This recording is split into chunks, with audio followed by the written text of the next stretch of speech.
এই উম্মতের নবীকে জাদু করা হয়েছে, এখন এই উম্মত জাদু সম্পর্কে বিশ্বাস করতেছে না, এগুলো আছে নাকি? এগুলো বাস্তবতা আছে। এই নারীদেরকে জাদু কইরা তারা নারীদেরকে ঘর থেকে বের করতেছে, ধর্ষণ করতেছে। ইসকনের এক ইস্যু আসছে, এখন এবার আরেকটা ইস্যু, ইসকনকে তো দাবাইতে হবে। ইসকনকে দাবানোর পিছনে আমাদের এই ইসলামী দলগুলোও আছে, ওনারাও চায় দাদা বাবুরা খুশি থাকুক।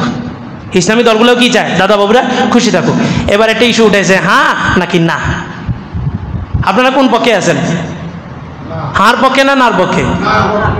যারা হ্যাঁ কইছেন এরাও বুঝেন নাই, যারা না বলছেন তারাও বুঝেন নাই। আমরা হার পক্ষে তখন যখন আপনি বলবেন ইসলামী হুকুমত কায়েম হওয়ার সাথে সাথে কোরআন সংবিধান হবে, তো আমরা আছি হ্যাঁ। আর ওই কোরআন সংবিধান এক মন্ত্র ছাড়া, তন্ত্র ছাড়া, যত তন্ত্র মন্ত্র আছে সেটা যতই মানব রচিত, মানব কল্যাণের জন্য আসুক, আমরা সেখানে কি আছি? না। আমাদের হ্যাঁ কি পক্ষে? আরে আপনি সংস্কার বলেন, নির্বাচন বলেন, যাই বলেন, সবকিছু সুষ্ঠু হবে কখন? কোরআন যদি সংবিধান হয়। কোরআন সংবিধান না হলে কোনো কিছু কি হবে না? সুষ্ঠু হবে না। ন্যায় বিচার কায়েম হয়।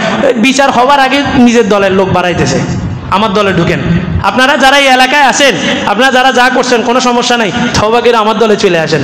ও কতজন মানুষের খুন ওর রক্তে, ওর শরীরের মধ্যে লেগে আছে, এখন আপনি মাফ করার কে? আমরা হার পক্ষে কি শর্তে? যদি কোরআন সংবিধান হয় তো আমরা কিসের পক্ষে? হ্যাঁ। আর কোরআন ছাড়া ইসলামের নাম দিয়ে কেউ আসুক, অন ইসলামের নাম দিয়ে কেউ আসুক, আমরা কোন পক্ষে থাকবো? না।